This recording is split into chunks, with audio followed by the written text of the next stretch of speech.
BJP बीते कुछ दशकों में ट्रेंड सेटअप पार्टी बन गई है। यानी जो वो ट्रेंड सेट करती है बाकी लोग उस पर आगे बढ़ते हैं। कोरोना काल में वर्चुअल रैली जब होनी थी तो अधिकांश दलों के हाथ पैर फूल गए थे, लेकिन बीजेपी वर्चुअल रैली का प्रयोग 2012 के गुजरात विधानसभा चुनाव में कर चुकी है, जब 3D तकनीक के जरिए तत्कालीन सीएम नरेंद्र मोदी ने एक साथ 80 जगहों पर रैली की थी।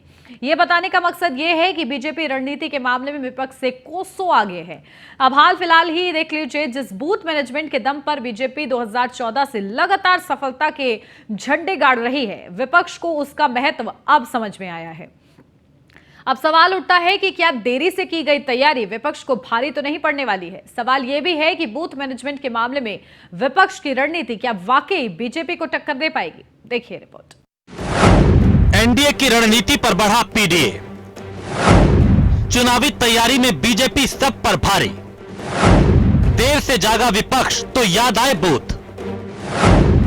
बूथ साधने में कौन किस पर भारी। बीजेपी की तर्ज पे अब समाजवादी पार्टी भी बूथ मजबूत करने की कवायद में जुट गई है।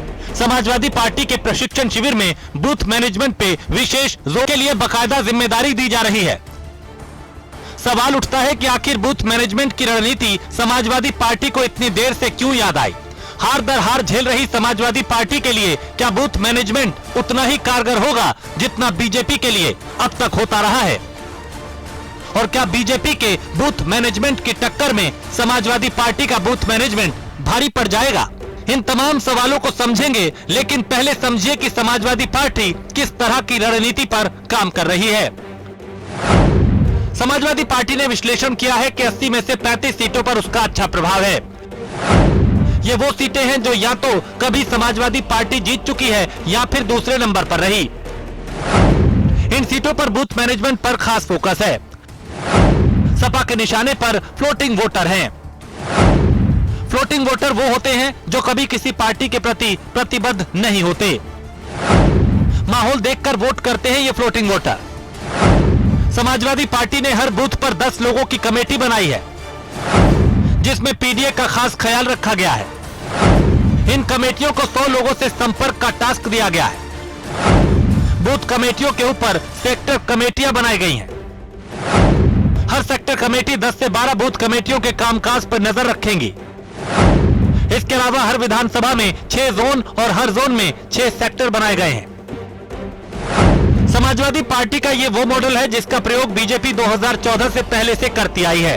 माइक्रो बूथ मैनेजमेंट, जिसके माहिर खिलाड़ी गृह मंत्री अमित शाह और सुनील बंसल माने जाते हैं। याद करिए, 2014 से पहले जब मोदी शाह की जोड़ी गांधीनगर से दिल्ली पहुंची थी तो उनके पास बूथ मैनेजमेंट का वो मॉडल था जिससे गुजरात में नरेंद्र मोदी को अजय बना रखा था। बतौर उत्तर प्रदेश के प्रभारी अमित शाह ने 2014 में इस फॉर्मूले पर रणनीति बनाई और नतीजा हुआ कि बीजेपी को बम्पर जीत मिली और सूबे के 80 में से 73 सीटें सहयोगियों के साथ जीत गई। फिर साल 2017 के विधानसभा चुनाव, 2019 के लोकसभा चुनाव और 2022 के विधानसभा चुनाव में भी बीजेपी की रणनीति खासी कारगर रही और विपक्ष को संभलने का मौका ही नहीं मिला। बीजेपी के इसी फॉर्मूले के सहारे अब विपक्ष भी खुद को खड़ा करने की जुगत में लगा है। ज्यादा वक्त नहीं हुआ जब बीएसपी प्रमुख मायावती ने भी बूथ लेवल पर संगठन को मजबूत करने के लिए कई बैठक की और जोन वाइज इसकी जिम्मेदारी भी बांटी। यानी बीजेपी की रणनीति को विपक्ष ने भी मुफीद मान लिया है। लेकिन बड़ा सवाल ये कि क्या सिर्फ नकल की रणनीति अपनाने भर से विपक्ष बीजेपी को टक्कर दे पाएगा, और क्या जिन बूथों पर बीजेपी पिछले 10 साल से मजबूत है उन बूथों पर बीजेपी की रणनीति की काट तलाश पाएगा। Bureau report, news one India. क्या 2024 की सियासी लड़ाई का सेंटर सनातन बनेगा? ये सवाल इसलिए कि इन दिनों खुद को ज्यादा बड़ा हिंदू दिखाने की होड़ सी मची हुई है। कांग्रेस के नेता चुनावों के मैदान के आते आते मंदिरों के चक्कर काटने शुरू कर देते हैं। ये बात किसी से छिपी नहीं है। अखिलेश यादव ने अपने प्रशिक्षण शिविर की शुरुआत नैमिषारण्य से की। इसका भी संदेश समझना ज्यादा मुश्किल नहीं है। अब ताजा बयान आया है पूर्व कांग्रेस नेता और जम्मू कश्मीर के पूर्व मुख्यमंत्री गुलाम नबी आजाद का, जिनके मुताबिक भारत के जो भी मुसलमान हैं उनके पूर्वज मूल रूप से हिंदू हैं। चुनावी माहौल में अब इस बयान को लेकर हलचल तेज हो गई है और सवाल उठने लगे हैं कि वो कांग्रेस जिसने सुप्रीम कोर्ट में हलफनामा देकर भगवान राम को काल्पनिक माना था, उस पार्टी में अपना लंबा सियासी जीवन बिताने वाले आजाद साहब को यह बात अभी ही क्यों याद आई है, देखिए रिपोर्ट। गुलाम नबी का आजाद ख्याल बयान। हिंदू पूर्वजों की संतान है मुसलमान, बयान पर तेज हुआ घमासान। 2024 के बाद देश का माहौल बदला है, इसमें कोई शक नहीं, लेकिन इस कदर बदल जाएगा कि खुद को सनातनी साबित करने की होड़ सी मच जाएगी, इसकी कल्पना 2014 से पहले शायद किसी ने ना की हो। एक वक्त में हिंदू प्रतीकों की अनदेखी करने वाले दल भी इन दिनों हवन पूजन खूब कर रहे हैं। नैमिषारण्य में अखिलेश और शिवपाल यादव का किया गया यज्ञ आपको याद ही होगा, लेकिन अब इससे 2 कदम आगे निकल गए हैं कांग्रेस के पूर्व वरिष्ठ नेता और जम्मू कश्मीर के पूर्व मुख्यमंत्री, जिनका एक वीडियो तेजी से वायरल हो रहा है, जिसमें वो साफ साफ कहते पाए गए कि कश्मीर के सारे मुसलमान कन्वर्टेड हैं। पहले सुनिए वायरल वीडियो में क्या कहा गया। हमारे हिंदुस्तान में इस्लाम सिर्फ वैसे पूरा इस्लाम तो आया ही 1500 साल पहले, हिंदू धर्म बहुत पुराना है, तो बाहर से आए होंगे 10-20, वो जब मुगलों के वक्त में उनकी फौज में थे, बाकी तो सब हिंदू से ही कन्वर्ट हुए हैं मुसलमान हिंदुस्तान में। और उसकी मिसाल हमारी कश्मीर में, कश्मीर में कौन था 600 साल पहले मुसलमान? सब कश्मीरी पंडित थे, सब वही इस्लाम कर गए, बन गए। अब आइए आपको गुलाम नबी आजाद के बयान की कुछ खास बातें ग्राफिक्स के जरिए समझाते हैं। उनके मुताबिक इस्लाम धर्म 1500 साल पहले आया, हिंदू धर्म उससे कहीं ज्यादा पुराना है। मुगलों की फौज में 10-20 लोग बाहर से आए होंगे, बाकी सब हिंदू से मुस्लिम में कन्वर्ट हो गए।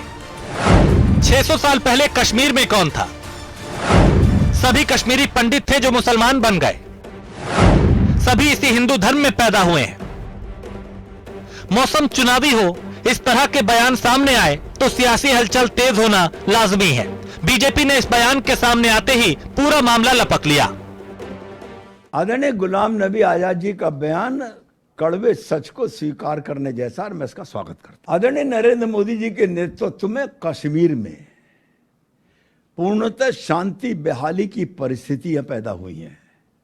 धारा 370 और 35 से खत्म करके समूचे भारत के साथ एक रस करने का काम किया गया है, और आदरणीय नरेंद्र मोदी जी के नेतृत्व में पत्थरबाजों को भी सबक सिखाया गया। कश्मीर में पत्थरबाजी नहीं है। वहीं हिंदू संगठनों ने भी गुलाम नबी आजाद के बयान का स्वागत किया, लेकिन तंज भरे लहजे में। सुनिए चक्रपाणी महाराज को। पूर्व कांग्रेस नेता गुलाम नबी आजाद ने जिस तरीके से बयान दिया है कि हिंदू सनातन धर्म सबसे पुराना है इस्लाम से तुलना करते हुए, बिल्कुल सही बोला है, यथार्थ बोला है। लेकिन यही है कि अगर पहले बोल दिए होते, बयान दे दिया होता, तो शायद कांग्रेस वालों को सद्बुद्धि आ गया होता, और कांग्रेस सर्वोच्च न्यायालय में नहीं कहती कि भगवान श्री राम काल्पनिक है। लेकिन कोई बात नहीं, दे रहा है, दुरुस्त है। मैं पूर्व कांग्रेस नेता श्री गुलाम नबी आजाद जी के इस बयान का मैं स्वागत करता हूं। वैसे 50 साल कांग्रेस में रहने वाले गुलाम नबी आजाद कश्मीर के अकेले नेता नहीं हैं जो इस तरह का बयान दे रहे हैं। जम्मू कश्मीर के पूर्व मुख्यमंत्री फारूक अब्दुल्ला कई बार इंटरव्यू और भाषण में इस तरह की बातें कर चुके हैं। फारूक अब्दुल्ला के पिता और नेशनल कॉन्फ्रेंस के संस्थापक शेख अब्दुल्ला भी अपनी किताब आतिशे चिनार में खुद के हिंदू पूर्वजों का जिक्र कर चुके हैं। शेख अब्दुल्ला की किताब आतिशे चिनार में उन्होंने अपने पूर्वजों का जिक्र किया है। शेख अब्दुल्ला ने लिखा कि उनके पूर्वज सप्रू गोत्र के कश्मीरी पंडित थे। उनके परदादा का नाम बाल मुकुंद कौल था। श्रीनगर के निकट सुरह नाम की बस्ती में उनका जन्म हुआ। अफगानों के शासनकाल में उनके एक पूर्वज रघुराम ने एक सूफी के हाथों इस्लाम धर्म स्वीकार कर लिया। कई बार सच जो होता है उसे स्वीकार करने में अक्सर लोगों को दिक्कत होती, खासकर अगर वो शख्सियत सियासत से ताल्लुक रखती है तो और ज्यादा, क्योंकि सियासी शख्सियत का दिए हर बयान के कुछ मायने होते हैं। तो क्या माना जाए, सनातन संस्कृति को जिस तरह महत्व मिल रहा है उससे अब कोई नेता अछूता नहीं है। क्या बदले माहौल में सभी नेता अपना कनेक्शन सनातन से निकालने में जुटे हैं?